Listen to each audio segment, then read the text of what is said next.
The rain hammered against the penthouse windows like 1,000 angry fists, each drop a reminder of Marcus Chen's crumbling empire. 3 days ago, he was the golden boy of Silicon Valley, a 28-year-old tech prodigy worth $47 million.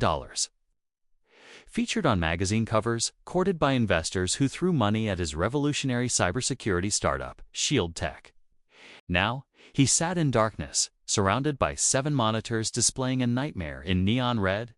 The hack wasn't just sophisticated, it was personal. Someone had infiltrated his company's servers, stolen client data from Fortune 500 companies, encrypted everything, and left a ransom demand for $10 million in cryptocurrency.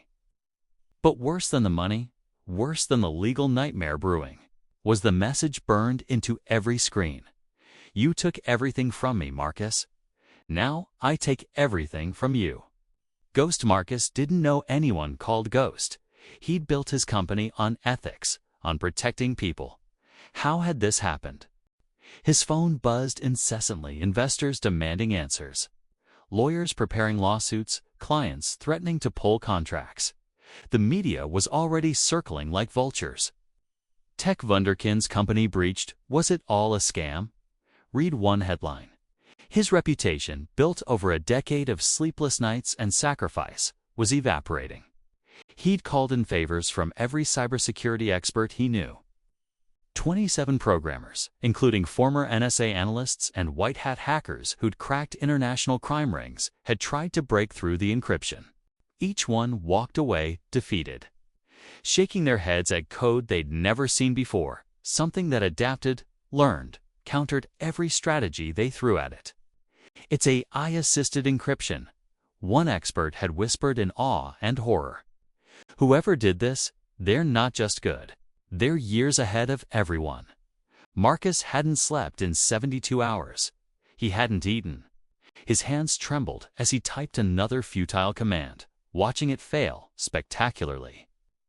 His eyes burned with exhaustion and unshed tears. Everything he'd built, not just for himself, but for his late mother, who'd worked 3 jobs to put him through MIT, who'd died believing her son would change the world, was disintegrating. At 11:47 p.m., his doorbell rang. He almost ignored it. Who would visit at this hour? But the ringing persisted, and something, exhaustion, desperation, or perhaps fate, made him stumble to the door. Standing in the hallway, drenched from the rain, was a young woman in a bright red pizza delivery uniform, her dark hair plastered to her face, holding a pizza box with one hand while rain dripped onto his marble floor. "Pizza for Chen," she said, her voice surprisingly warm despite the storm. "I didn't order any pizza," Marcus replied, his voice hollow. "No, but you should have." She smiled, a genuine smile that seemed completely out of place in his nightmare. "Been delivering to this building for 3 years. Usually you order every Friday, extra pepperoni, extra cheese, 8 p.m. sharp. You missed 3 weeks. Figured you either died or something bad happened. So, she lifted the box. On the house. You look like you need it." Something about her kindness, so simple, so human in the midst of his digital apocalypse, cracked something inside him. His eyes welled up. "I'm ruined," he whispered, not knowing why he was telling this to a stranger. "Everything's gone." Mia Rodriguez, her name tag read, tilted her head, studying him with surprising intensity. "The hack." Marcus's head snapped up. "How did you?" "It's all over tech news. Shield Tech breach." "You're Marcus Chen." She paused. "Can I come in?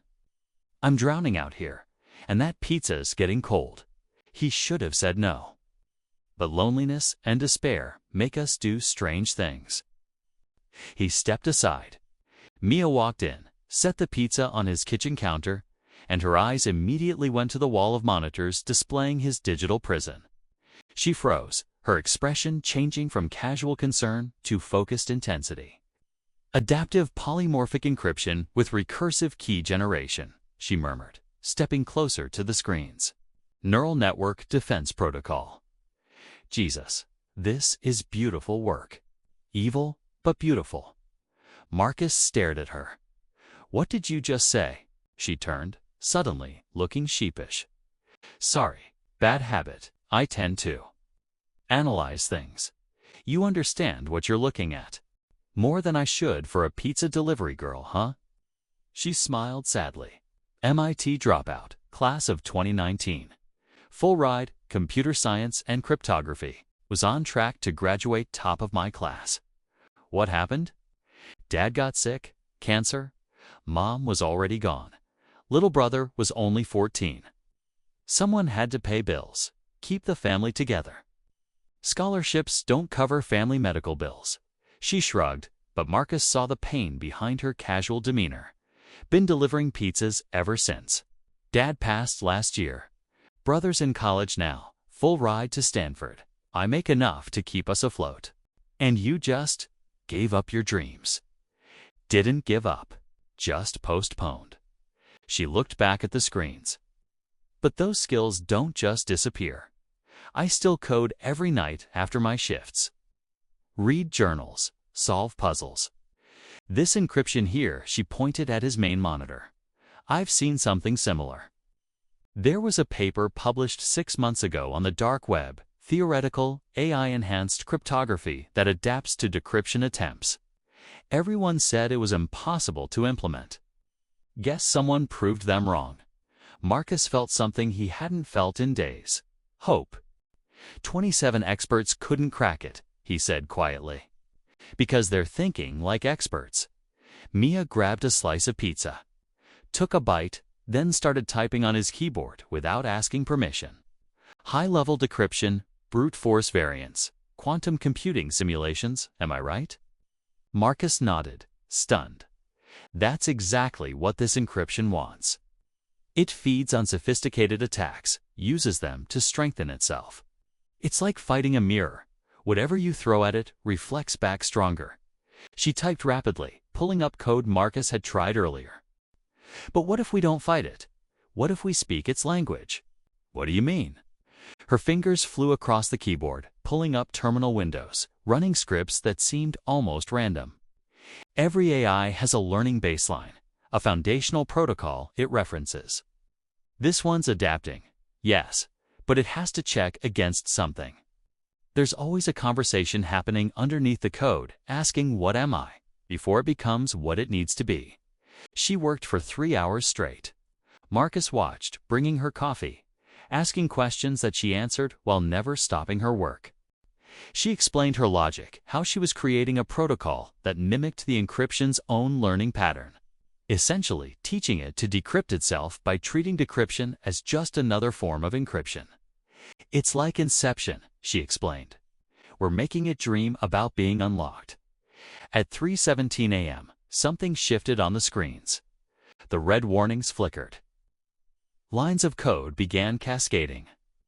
Mia leaned forward, her eyes wide, fingers adjusting parameters faster than Marcus could follow. Come on, she whispered. Come on, talk to me. Suddenly, the screens went dark. Marcus's heart stopped. Then, one by one, they flickered back to life, showing not the ransom message, but his original files, his systems, everything restored. At the bottom of the main screen, a single line appeared. Decryption complete. All systems restored. Origin signature traced. Former employee J. Winters 2023. Marcus gasped. J. Winters. A programmer he'd fired 18 months ago for stealing code. Ghost, you did it, he breathed. You actually did it. Mia slumped in her chair, exhausted but grinning. MIT education coming through 4 years late.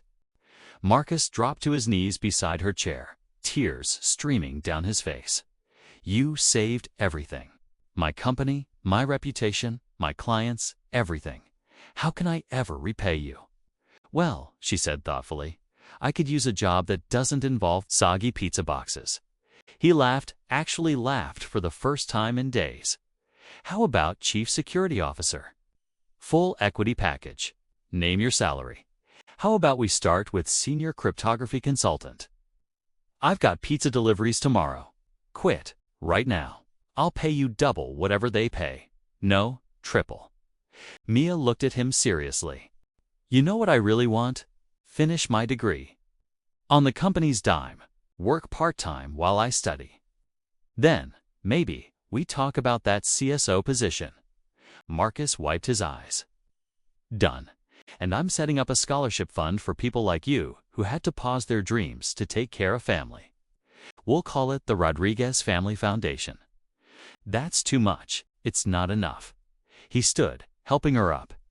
You walked into a stranger's life with a pizza and kindness when the entire tech world had given up. You didn't have to help me. You didn't have to care. Mia smiled, that same warm smile from the doorway. My dad used to say, Mia, we're not just delivering pizza. We're delivering a moment of joy to someone's day.